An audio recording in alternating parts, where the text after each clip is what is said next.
నా పరిస్థితి సంతాపముతో ఎలా ఉన్నది అంటే, హానికారకమైన వ్యంజనములతో తిన్న అన్నము ఒక రోగికి ఎలా కష్టము ఇస్తుందో అదే విధముగా నా పరిస్థితి ఉన్నది.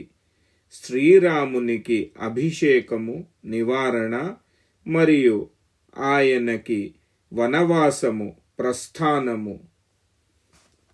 శ్రీరామునికి వనవాసము అనే నిశ్చయము విన్న సుమిత్ర భయముతో కంపిస్తున్నది. నా విశ్వాసము ఎలా చేస్తున్నది?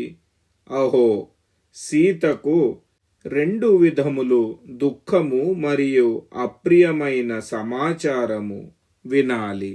సీతకి ఒకే సమయములో దుఃఖకరమైనది విషయము మరియు అప్రియమైన సమాచారము 2 వినాలి. శ్రీరామునికి వనవాసము మరియు నా మృత్యువు. తను శ్రీరాముని కోసము శోకము చేస్తున్నప్పుడు నా ప్రాణములు వెంటనే నశిస్తాయి.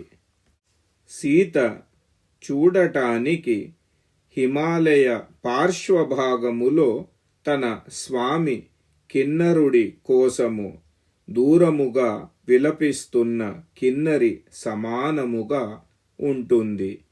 శ్రీరాముని విశాల వనములో నివాసము చేస్తూ మిథిలేశ కుమారి సీత దుఃఖిస్తూ, నేను అధిక కాలము ఇంకా జీవించను, ఆ విలాపము చూస్తున్న నేను ఎక్కువ కాలము ఇంకా జీవించను, నాకు ఆ ఆశ కూడా లేదు.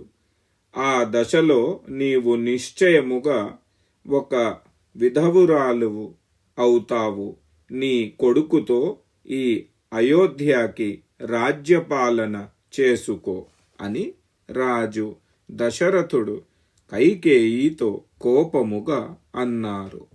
అహో, నీవు చాలా సతీ సాధ్వి అని నేను అనుకున్నాను, కానీ నీవు చాలా దుష్ట స్వభావము కలిగిన నారివి.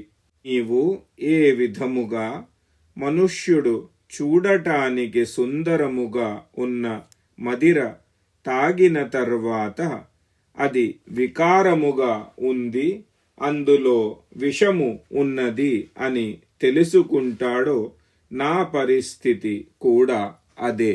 ఇప్పటిదాకా నీవు సాంత్వన పూర్ణమైన మధురవచనములు చెప్పేదానివి, నాకు ఆశ్వాసన ఇచ్చేదానివి, కానీ అవి అన్నీ నిజము కాదు అని ఇప్పుడు నాకు తెలిసినది. ఏ విధముగా అయితే వ్యాధుడు హరిణకి మధుర సంగీతము చేసి ఆకృష్టము చేసి దానిని చంపుతాడో, అదే విధముగా నీవు కూడా నా ప్రాణాలు తీస్తున్నావు నీ మంచి మాటలతో. శ్రేష్టమైన పురుషులు నిశ్చయముగా నన్ను ఒక నీచుడు మరియు నారీ మోహములో పడి తన సుపుత్రునిని అమ్మేసిన వాడిలా మరియు మదిర తాగిన బ్రాహ్మణునిగా అన్ని చోటల ప్రతి గ్రామములోని నాకు నింద వేస్తారు. అహో, ఎంత దుఃఖకరమైన విషయము, ఎంత కష్టము! నీ మాటలు సహనముతో మించిపోయినది. నా పూర్వజన్మలో నేను చేసిన పాపముకు ఈ అశుభ ఫలము నాకు ఈ మహత్తరమైన దుఃఖము రూపములో వచ్చినది. రాజా దశరథుడు రాణి కైకేయితో కోపముగా, ఓ పాపిని, నేను చాలా పాపము చేసిన వాడిని. నీకు తెలియక అజ్ఞానముతో రక్ష కల్పించినాను, నిన్ను ఆలింగనము చేసినాను. కానీ నీవు ఈరోజు నా మెడ చుట్టూ ఒక మృత్యు పాశములాగా చుట్టుకున్నావు.